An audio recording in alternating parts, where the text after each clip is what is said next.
When Zayd ibn Haritha divorced Zainab bint Jash, Muhammad married her. She was married to his adopted son. Are you okay? I want to know this. Be honest with me. Are you okay with Muhammad marrying the divorced wife of his adopted son? Because let me explain to you why I'm saying this. Because now you know that when she marries your prophet, she becomes one of the mothers of the believers, right? al-Mu'mineen. So now Zayd, who was her husband sleeping with her, must now look at her as his mother. Very awkward situation. Are you okay with that? There doesn't appear to be any moral issue with that. No moral issue with taking your one-time daughter-in-law to be your wife and have sex with her when your adopted son used to sleep with her and now he has to see her as his mother, and there's nothing wrong with that. Well, they were divorced. Yeah, but okay. So you are my adopted son. You're married, and for all those years, real son. Okay, let me give you an example. You are my adopted son.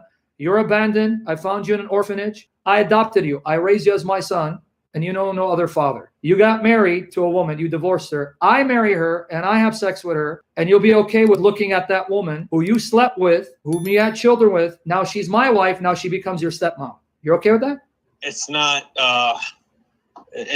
morally objectionable. I mean, there could be emotions involved, obviously, amongst people, but it's not morally It's like if you got a divorce with your wife, okay, and then your brother married her. It's like yeah, there might be some. That would be the most involved. Disgusting thing my brother could do. It would be considered treachery.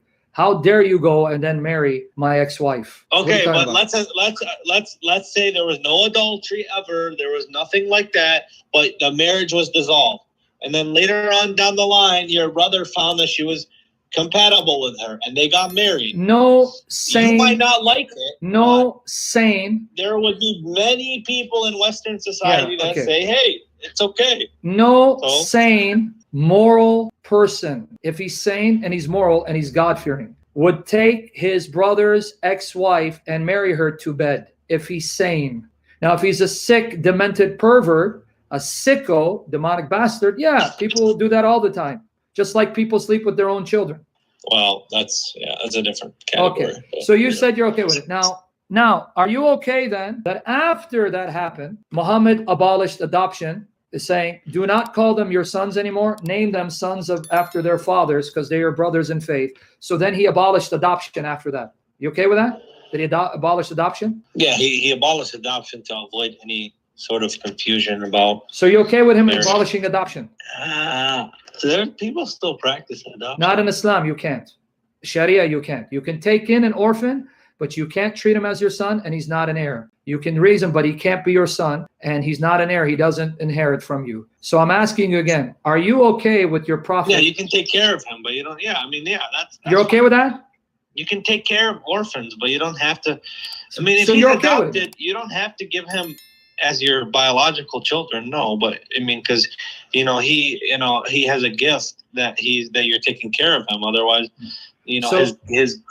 So you're okay then? You leave him with you. Jihad, I'm only asking you. You okay then that your prophet abolished adoption? Yeah. I mean, okay, but here's my question. I have two questions. Didn't chapter 33, verse 37 of the Quran say, the reason why your prophet married Zainab, so that he can be an example for others to marry the divorced women of their adopted sons? What example was your prophet setting when he then abolished adoption afterwards? There would be no more adoption. So how's he setting an example? Look, I married my adopted son's divorced wife. You can too. Oh, but guess what? I abolished adoption. So me marrying my adopted son's ex-wife doesn't suit as an example for anyone, because from now on, there is no adoption. No more adoption. Chapter 33, verse 37 said, the reason why your prophet married her was to be an example for others that they too could marry their adopted son's divorced wives. Didn't Allah know he's going to abolish adoption? So why have Muhammad do it as an example? That? 33, 37. Divorced women are allowed. I mean, okay. Okay, but that wasn't my question, Jihad. You're not listening to my question. Divorced women are halal. But that wasn't my question, Jihad. Did you hear what my question? Am I right or wrong, boss? Okay. Tell me. Can I Mr. Student of the Quran. Can you marry a divorced woman? Tell me. Okay. No, on the Bible, you can't just marry divorced women. There has to be legitimate ground. But that, forget me. I didn't have a problem with your religion allowing divorced women to be married. You're a student of the Quran. Okay, you know that divorced women are halal. That's not my question. Right, but that's not my question, Jihad. Do you know what my question is? Go ahead. It says that the reason why your prophet married Zainab, it doesn't mention her name, so that others could marry the divorced wives of their adopted sons. There'll be no shame in the matter. Do you read that there? Doesn't it say that? No, I gotta read it. Then read it, man. 33, 37. Read it. Remember when you said to him, Zayd bin Harith, the freed slave, on whom Allah has bestowed grace by guiding him to Islam, and you, O Muhammad, have done favor by manumitting him. Keep your wife to yourself and fear Allah. You did hide in yourself, i.e. what Allah has already made known to you, that He will give her to you in marriage. No. Keep reading, this man. Is, he tried to help her stay the marriage. Okay, keep reading. You didn't finish. This is English. They got brackets, you know. Okay, forget the bracket. You want me to read it? I'll read it. Okay, I'll read it. I'll read it. Which Allah will make manifest, my friend. Can I read it? The rest of the part you're not reading? They got divorced. And okay, let me read the rest of it. Married. Okay, now let me read the rest of it you didn't want to read. We joined her. No. It says whereas Allah had a better right that you should fear Him. Okay, keep going. Huh? Yeah, keep going. You didn't finish it, man. Keep going. Can I read the verse for you? Had because accomplished his desire from her. Yes. We gave her to you in marriage, so that there may be no difficulty to the believers in respect of the wives of their adopted sons. Okay, finish it, friend. What okay, is wait, your difficulty here? Okay, Jihad, let me finish because you're confused. Let me read it. So, in order that in future there may be no difficulty to the believers in the matter of marriage with the wives of their adopted sons, when the latter have dissolved the necessary formality with them. So, did you see why Muhammad married Zainab? So that other believers could then also marry the divorced wives of their adopted sons. But my question is, did your God not know that after this, Muhammad would abolish adoption? So that how could Muhammad be an example for others to follow when after this he stopped adoption? See the problem now?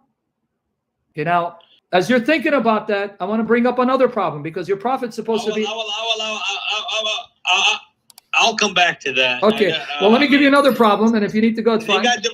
They got divorced. My friend, they got divorced. So he married her, but it's not like, oh yeah, but okay, adoption. Okay. Yeah. Let me give you the final problem with this. People needed to be clear that okay. You know, you can marry a divorced woman because an adopted son is not a real son. It's just another guy. Okay, let me go with that. Let me go with that. This was my second problem. So he wanted to, you know, the point needs to be made. Go ahead. Yeah. The other problem. Now notice what you just said. Your prophet, your God, is supposed to be merciful. All right. You and I both know there are thousands, if not millions, of children in orphanages whose parents have died. And there are couples who can't have children because they're barren. All because of your prophet, these parents can't adopt these orphans and treat them as their own children. The only hope they have of having someone to call their child, their son and daughter, is through adoption. And these orphans, the only chance they have of having parents is someone adopting them. But thanks to your prophet, that will never be a reality. He destroyed it. Here we go. Let's go. You didn't even let me. Okay. Did you hear my objection or no? I know where you're going with this. Okay, so what did I say? They can't have kids. They can't have. Okay.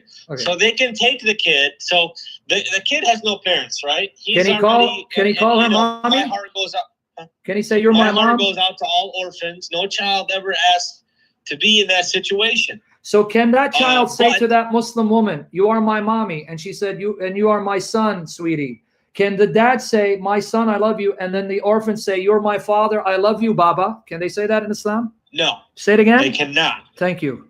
So, and yet you say Allah's merciful. Jesus puts Allah to shame. Thank you. That's all I wanted to hear. No. So my friend, let me give you an example. If a child loses his parents in a car accident, and his godparents, maybe his aunt and his uncle, they take him. Does he go and start saying, "Oh, mom and dad"? Yes. No, he says.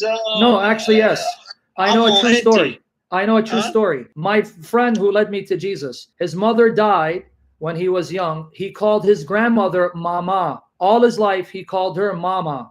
Yes. Okay, my friend, this is so ridiculous. This conversation. Yeah, do you want to come back some other time? Then we'll talk about other issues because right now it's been an hour. Yeah, I guess we've been out for a while, and we could save it for another time. All right, Jihad. I like you, man. Call back because I respect people who can have respectful discussions. You're more than welcome to call. So may Jesus guide you, my friend. We'll talk more. All right. Bye-bye. Take care.